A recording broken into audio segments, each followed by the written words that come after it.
Hello everyone and welcome back to Worldbuilding Films. This is the continuation of the Worldbuilding review of Steven Spielberg's Minority Report, and we still have a lot to cover here. So if you haven't seen the first part, feel free to go check it out for better context. And while you're at it, of course, don't forget to like, share, and subscribe to the channel. Now, enough chit chat, and let's continue with Consequences of Precrime. So, we discussed so far the differences between the book and the film, as well as what might be powering this entire future. Either way, the premise remains the same. It's a future where a police force called Precrime has a way to predict crimes and murders before they happen, only to discover that there are case files called Minority Reports that show that the system is more flawed than one might think. A very original concept for sure, but this begs two questions. One, could there have been other ways in which Precrime would have failed? And two, what would have realistically happened if it had done everything right instead? Because no matter how you spin it, I have reason to believe that Precrime would have been doomed to fail either way. So, in this part, we will be exploring all the possible futures that could have happened in this story. Starting with, what if it failed? So, the main reason Precrime was dismantled is because Police Chief John Anderton ended up discovering the Minority Reports, files that explained how the precogs sometimes have disagreements, and so it is possible to falsely accuse someone of preemptive murder, thus making the entire system fallible. But there are other ways in which it could have failed anyway. First off, sedating the precogs like this is either completely wasted or a sign that they're being tampered with. Why?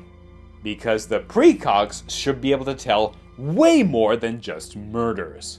For example, when Agatha was kidnapped by Anderton and was finally able to see the world outside of Precrime's temple, she was ironically able to see way more, to the point of predicting all those people at the mall and use them to their advantage to get away from the other Precrime cops. But wasn't their whole shtick that they could only see future murders because of... There's nothing more destructive to the metaphysical fabric that binds us than the untimely murder of one human being by another. Yeah, sure, whatever that. And yet she proves that she can see things that don't involve murder. In fact, even the short story does say that the precogs actually can see all kinds of crimes, including freaking tax evasion of all things.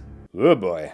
Hell, ignoring that, she can also see not only alternate futures, but also alternate pasts. When she went to Lara's home, Agatha could sense Sean's entire timeline if he had been alive, including when he was still around 10 years old. He's 10 years old.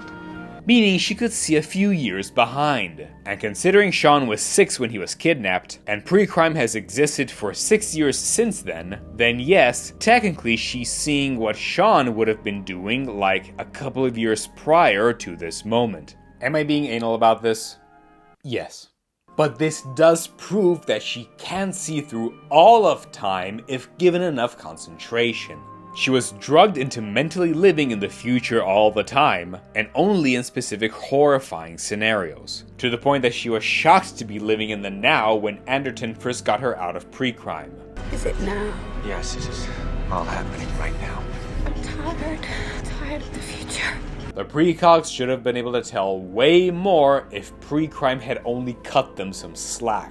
So, unless this was also part of Lamar's plan somehow, in the same way the film asks the question, is it right to throw someone in jail for a crime they didn't do yet, it should also ask, is it right to overwork someone for the safety of thousands, even at the cost of limiting potential benefits for millions? But okay, let's ignore that for now and say that they're willing to go for it anyway. Even then, there are still problems. For example, let's not forget, the precogs are still human and they can't live forever. They're just 3 individuals who have this special ability but are prone to aging, and eventually they would have died out anyway. The only way to counteract this is if they force them, especially Agatha, to reproduce, and even then, it's not a guarantee that their offsprings would have had the same abilities anyway. If not that, then Precrime would have been forced to actually create more Neroan addicts like Anne Lively, and wait and see if their offsprings would also have this gift. And that's assuming that they didn't die after the age of 12. They'd have to go through who knows how many hundreds or thousands of cases like this, and it means they'd be willing to do atrocious acts towards innocent children. Not saying that it is impossible for governments to do atrocious experiments, but it's certainly something to judge upon. And even then, they'd have to wait at least a decade just to see if their experiment was a success at all. Yeah, sorry, but there will be ethical dilemmas with this all the way down. Precrime should ideally be something that could work for the rest of human history, and yet was working on borrowed time all along. And as soon as the precogs would have died of old age, chaos would have ensued right after. But okay, hey, fine. These are some examples of what could happen if Precrime failed. Let's assume instead that they take all these things into account, and Precrime somehow is an actual success that could last forever, and could continue either locally or nationally as was Lamar's original plan. What happens then? Well, what if it succeeded? Yeah, I'm sorry guys, but even then, in the best case scenario, Precrime wouldn't have worked. Even before going global, people would have still tried to commit murders on purpose. Why? Because corrupt people could just hire goons to commit murders in specific ways, and in turn, use the outcomes of those events to their advantages. The precogs are set up to only see murders anyway, not if someone also hired them, as was the case with John Anderton and Leo Crow. Like in the example I mentioned, a crime boss could send a goon to kill maybe one of their own wives, knowing Precrime would stop them anyway, and in the process find out if they were cheating or something. Or, I don't know, they could plan a murder at a horse race, somehow put a mole in Precrime just to see the outcomes of the horse race without any other ill intent, and win big time while letting their goon go to jail, knowing that Precrime would have stopped them. There are loads of ways to exploit this system, and it really doesn't take much to become this world's equivalent of Light Yagami from Death Note. Then, Precrime is at first an experiment just to see if they can foresee murders in the greater DC area, right? But if the plan is to go nationwide or even global, how could they achieve this if, so far, they only have 3 precogs? It's already quite a strain on them to have these visions, and they need to be constantly sedated. Even assuming that Precrime somehow finds a way to amplify their power, all the murders of even the nation, much less the world, would be happening constantly in their brains and eventually kill them from the strain. And then Precrime would cease to exist anyway unless they immediately find new precogs. Which, as mentioned before, even if they had a whole series lined up as replacements, they'd all be burned through very soon. But okay, let's think positive. Since the visions of precogs are supposedly clearest when they're close together, what if you manage to find or make even more precogs in the future, and work together like a computer with way more processing power than it should have? Sheer strength in numbers. They would see things more and more clearly and have far more control and clarity of their visions. Which, however, could mean that even the most powerful people in the world can't have any of their personal secrets revealed, creating an erasure of privacy. And I think they'd be far more inclined to either corrupt Precrime from the start in their favor, so forget it being this paragon of justice, or, more likely, just get rid of Precrime in general in order for their corruption to continue. This whole film is about crime and corruption after all, and considering that even the federal government has quote-unquote other plans for the precogs, one can only speculate on how many ways this can be done in the name of corruption and power. In other words, You either die a hero, or you live long enough to see yourself become the villain. In fact, on that note, since knowing your possible future is the only time in which you have a chance to alter it, it means officers of Precrime would be the only ones who hold all the power, because they'd be the only ones who would know what the precogs see and have the power to alter the future as they please, depending on who they give the information to. Something that even the ending of the original short story has actually alluded to. So, unless all visions are trapped in a black box that not even the officers can see and only get crumbs of, they would be seen as the most dangerous force in the world and would be targeted by the most powerful people in the world, most likely for bad. Although, real quick, I do have to actually cut the story some slack for something. Assuming the Minority Reports were more commonly known, one could argue that maybe a possible solution could be to have a spur-of-the-moment murder vision and straight up go to the potential murderer and tell them what they're about to do, giving them a chance to actually stop beforehand. That way it's not Precrime's full responsibility anymore.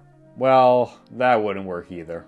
Because the moment you give the public information about an event that's going to happen in the future, depending on the details of that event, they could choose to just not do the murder, but still exploit other details like, I don't know, stocks in that moment or whatever if applied. In which case, like with my previous example, a regular person would know that Precrime will stop them anyway, decide not to commit murder anymore, and then have the benefit of knowing extra stuff in advance. The system can always abuse the public, sure, but the public can also abuse the system.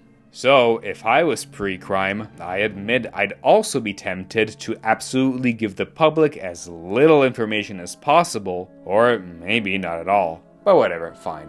Point to the movie. Anyway, finally, what would happen if Precrime worked and actually went global?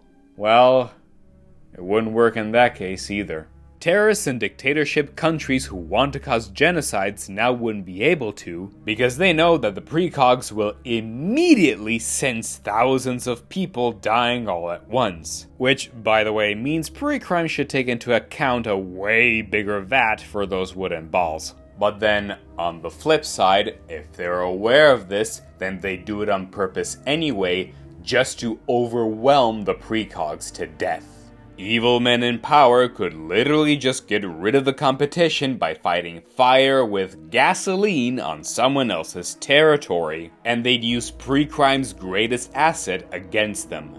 I'm sorry guys, but it just can't work.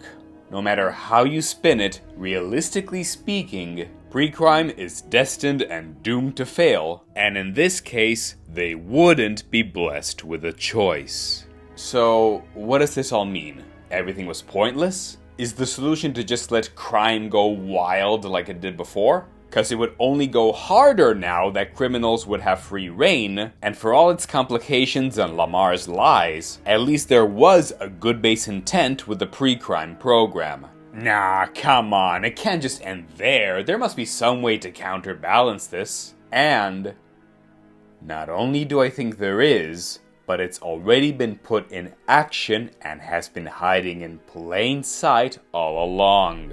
But if you want to find out what that is, you'll have to join me next time at the final video on this series of the Worldbuilding review of Minority Report. So stay tuned, don't forget to like, share, and subscribe, follow me on my Instagram, join my Discord server, as well as my Patreon, all linked down below, and I'll see you at the final stretch. Take care, and as always, keep building worlds.